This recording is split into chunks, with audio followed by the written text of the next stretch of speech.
Hey traders, Marcello here, founder of the Day Trading Academy. Today, we're going to be talking about how the stock market works.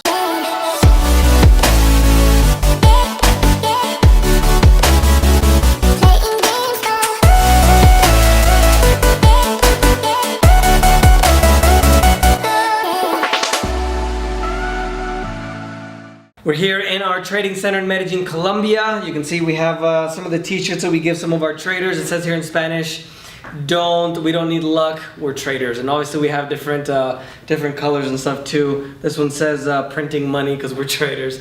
So obviously we try to make it trading a fun thing. So I wanted to explain to you guys, I know you guys in the United States and a lot of you guys, especially in Australia, Europe, Canada, South Africa, most of you may know the majority of kind of the intricacies of the market, but I also wanted to explain how exactly it works just so everybody's clear, because I know even though a lot of you guys are interested in or know what stocks may be, you might not know exactly how it works, and that might be why you're looking for this video, okay? So let's say I have a company, I have a marker company, and I'm selling markers. I revolutionized the technology for markers and they erases automatically after 30 minutes. I don't know.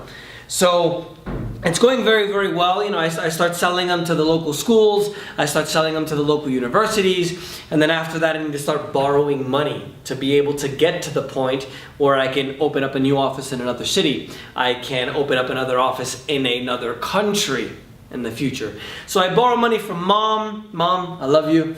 You borrow money from your friends, from your rich uncle, from all these people, and then you max them out now, right? And then you need to borrow even more money. So now you go to the bank, they deny you, you get more money from another bank, and you start growing, right? Now you're a regional company, not just a one city company. You're in all of the eastern seaboard, New York, Boston, Chicago, Miami, West Palm Beach, Jacksonville. And then you get to the point where you can't grow anymore unless you get more money, because you have to open up more offices, you have to be able to produce more pens. You want to open up an office in the Philippines to be able to produce them cheaper, to increase your margins. So you go to a venture capital firm. You go to a group of investors who are going to start investing in your company. So now I own 100% of Marcello's markers. Marcello's fantastic markers. Marcello's Exquisite Markers. I like the name Co. Right? Marcello's Exquisite Markers Co.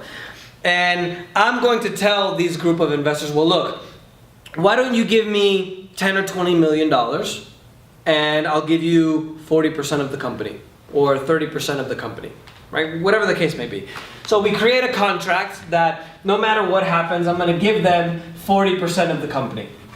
Right? So they give me let's say $20 million. I use that money to go to the other half of the country. So now I'm all the way from, let's say, Kansas east, or I think east for you guys is this way. So Kansas all the way to New York, Miami, everywhere. I'm looking to open up an office in Canada, 2, 3, 4 years down the line, but I need more money now because I've already maxed out, right? I can't borrow any more money from the banks. I can't borrow any more money from mom. Mom, did I say I love you? So then, gotta give props to mom. Makes great cookies. So then, I need more money. So it gets to the point now where the investors want to go global. This isn't just a United States company. It's not just a regional company. We're going to turn into a multinational corporation. Marcello Exquisite Markers Co. I love that name. Maybe I'll register that. So we're going to sell 100 million shares in the stock market, right? And with those 100 million shares, we're going to sell, let's say, 49% of them. So we're going to sell, just to make it easy, I'm going to round it off to 50 million, okay? So we're going to sell 50 million shares, okay? I'm going to own 50 million and one to have the majority always, because I don't want anybody to control my business, okay? And of the amount that we're going to sell, let's say the company wants to sell, but at the end of the day, we're going to sell this amount. We're going to sell at $50 a share. Okay, so if I do the math right in my head, we're going to be able to sell $250 million in money. Now I'm going to be able to have the capital to be able to take the company public. So now I don't just own it. The company that invested money doesn't just own it, right? Now the public is going to own it, or at least 49%, because I don't want to give away the majority. Now with this money, I'm going to be able to go ahead and do a lot of things. Go global, increase revenues, increase profits, give back to the community, to the poor in Africa, everything. So we go from being private, right? Then going to an IPO. When we go IPO, that's called an initial public offering. We're going public for the first time and selling our shares to the public instead of just being private or selling it to investors but still being a private company. And then from there, the company becomes public. Once the company becomes public, obviously there is a perceived value of the company. So if I sold the company originally for $50, okay, if I increase profits, I go global, I make a lot more money, the value of the company is going to increase. So it's going to go from 50 to 100 to 250, 900, etc., etc. But if I don't do well, or we have a crisis like we had in 2008, 2009, or there's a restructuring of the company, we couldn't get into China like we originally thought because it's a protectionist society, then obviously the value is going to go down. So over time now, the public is going to decide what the value of the company is. And so once we go public, we're placed on an index. An index is basically where the stock market exists, especially in the classic form that we think of. So we're going to have, I'll do this in green as well. We have a space over here, yeah? Tenemos espacio. So once we go public, we're going to go on an exchange. And on the exchange is where the stock market exists. So now the value of my company is decided by the public. How much money we're making, the decisions we're making, how fantastic the markers at Marcello Exquisite Company Co. I should probably do a little bit shorter, yeah? Anyway, so we have stocks, which is this primary example that we just gave to you, right? When I sold 49% of the company, 49% of the company is owned by the public. So if one person bought if one person bought, let's say 10 million shares, like Warren Buffett, he would own 10% of the company, right? That's how it works. So it's a little bit tricky to trade stocks because obviously there's certain requirements like having a minimum of $25,000. There's other requirements like not being able to trade more than 3 times if you don't have $25,000 in your account. But there's also different markets that we can trade. So we also have Forex. Forex is the foreign exchange market. Notice foreign exchange market. And essentially the Forex market is just the difference between the values of 2 currencies. The euro, for example, compared to the dollar. And there's a lot of things that can happen based on the monetary policy. Not to get too much economic jargon here, but if the US decides to increase interest rates, then the value of the dollar increases because more people want that bigger return. It's supply and demand, okay? After that, we have derivative, which I'm going to explain what it is. We have futures and options.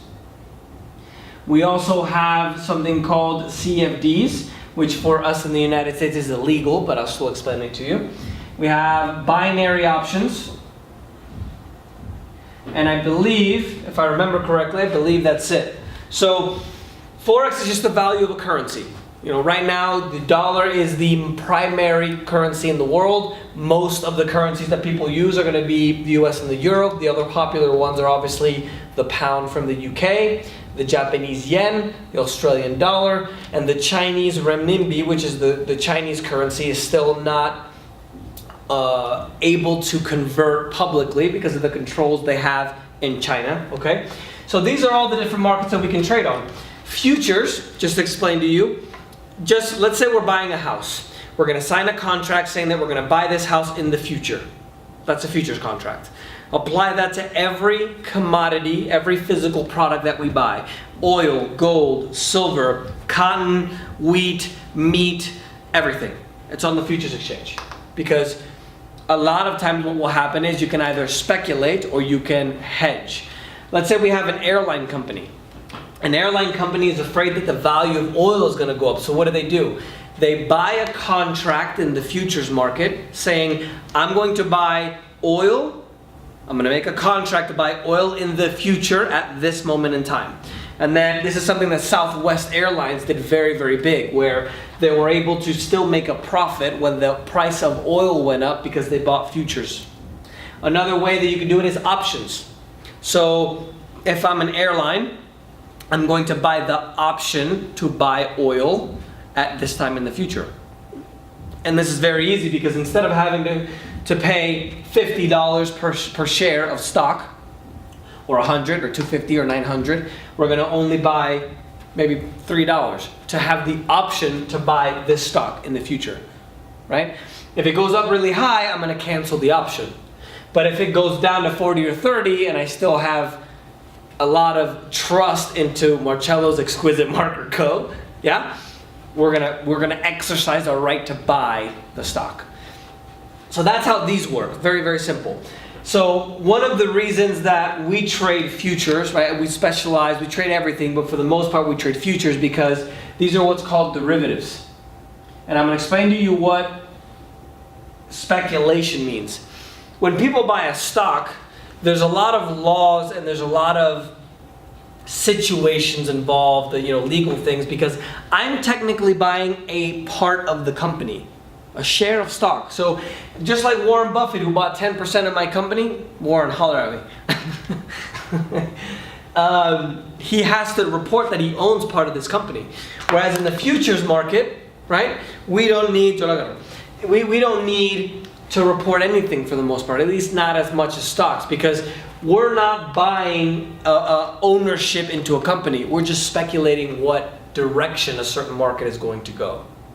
So if we think oil is going to go up, we just buy the futures contract at a certain period in time and we sell it in the future. No holds barred, right? So that's why we prefer this. And obviously with futures, instead of having to trade with $25,000, we can trade with a minimum of $1,000. So, I'll explain that in another video why it's better. But CFDs are contracts for difference. This basically means that we're betting on the amount let's just say the difference in price, right?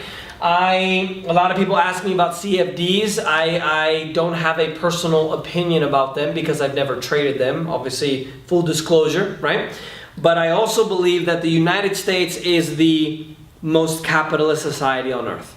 No matter what it is in the United States, we're all about making money. Whatever we can do about making money, that's what we want to do. CFDs are illegal in the United States. So that to me says a lot about that actual market. Binary options, I would deter you at all costs. I'm sorry if you guys can hear that construction, but I would deter you at all costs in trading binary options because it's one of the most manipulated, fraudulent markets in the world right now. The FBI is investigating this market for the amount of fraud and everything that's going on. So I'd encourage you to not trade this market, even though you can start with just $5 or $10. So that's one thing that I'd recommend that you do, or recommend you don't do in regards to the binary options. And this is really essentially how the stock market works. We also have other markets called ETFs. These are not necessarily derivatives, but it's called an exchange traded fund. So there's a fund that trades on the exchange for us. So what they do is they'll go and do the research.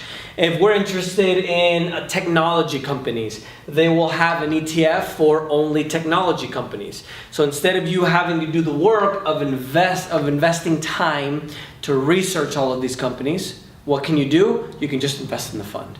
And then for a small fee, they'll do the work for you. So this is essentially in a very simple format how the stock market works. We have a private company, we go to IPO, and then we go public. There has to be a market of where we can buy and sell the value of our stock, which goes into the stock exchange. There are different types of stock exchanges. Do I have tengo espacio acá? Okay. So we have different kind of exchanges, right? We have a technology exchange in the US called the NASDAQ. We also have another one like this, which is called the ICE. There's a new exchange. I'm sure that you guys have maybe seen this popularized by the news. There's a bit of market manipulation called the high frequency trading. High frequency trading is where a company, not a company, but a robot basically buys and sells in front of our orders, and we lose money and they make hundreds of millions of dollars a year. So there's another exchange, I forget the name of it, who's just going to list their first stock that stops that manipulation from occurring, which is legal, by the way. We have the S&P 500. The S&P 500 is the 500 biggest public companies in the United States, okay? We also have the Russell 2000. This is the market I have a little bit of a heart for because it's the first market I started trading in. This is the 2,000 largest small businesses in the US. You know, we have the mid cap, the Dow, which is one of the biggest ones. See, these three are the biggest, or the ones that are more popularized.